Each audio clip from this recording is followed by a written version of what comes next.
With the BIUST commercial drones team, we aim to use drones to address real-life problems. So some of the areas where we do our research on drones is drones delivery, which has yielded results so far. We have piloted medical deliveries using drones to a distance of 85 kilometers. And we are about to move on to the second phase. So with medical drones delivery, we aim to use drones as they are a cheaper alternative towards using like helicopters or aeroplanes, and they're a better alternative as compared to using ambulances. We can reach places which are very difficult to reach. We can go beyond rough terrains with drones, but at a minimal cost. And one of the applications as well that we currently undertake is mapping. So we do some environmental analysis using drones, and then we can produce some landscapes. We can measure the volumes of stockpiles.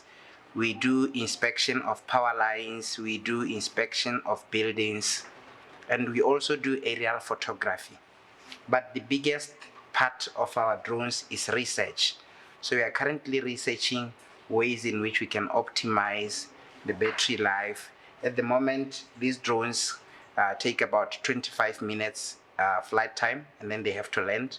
So we are involved in research, so we want to find out how we can improve the battery life of these different types of drones. So we are looking into flying drones as a group, or as swarms, where we can fly 10 different drones at once, each drone working independently, gathering information and exchanging information between themselves autonomously. So we are also looking at precision farming. So if you have a farm and you want to analyze your crops, you want to know which side is more fertile compared to the others, we use drones. We write algorithms which process the images, which process the color of your plants.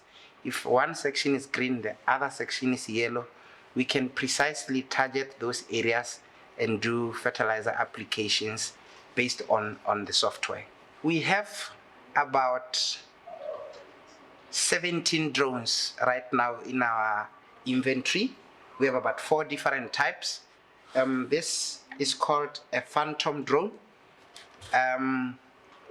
In terms of safety, we have these 2 front sensors. So these are called collision avoidance sensors. So when you fly in this direction, you cannot hit any object. When there is an object, the drone will automatically stop.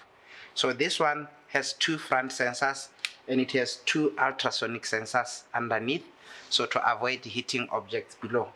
But as the drones evolve, you get more and more different types. This one has 360-degree sensors. You can't hit going forward or back or sideways.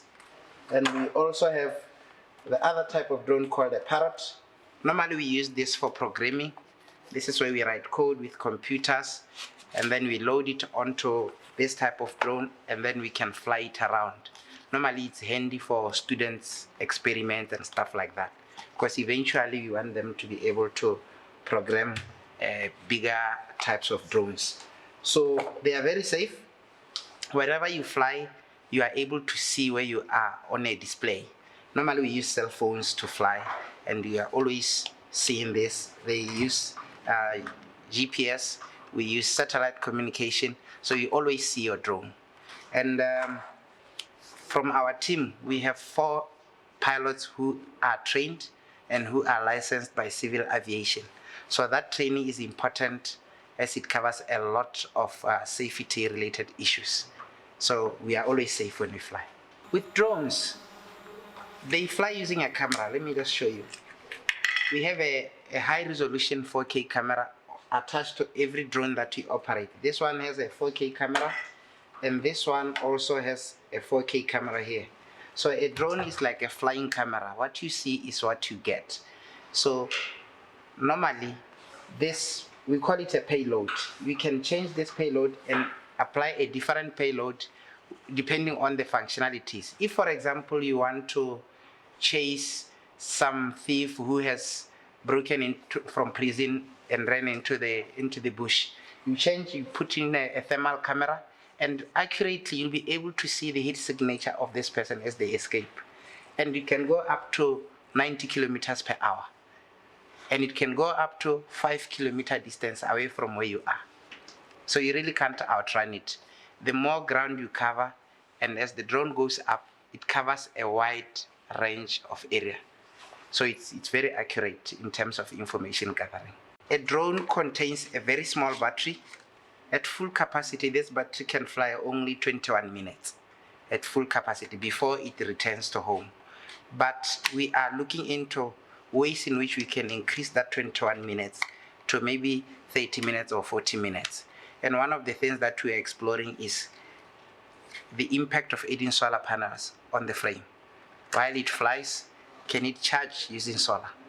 The other one is the propellers, which are these things, as they spin, they consume battery.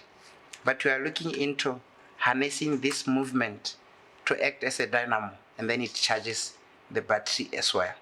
So there are different kinds of researches that we are doing in terms of the battery life.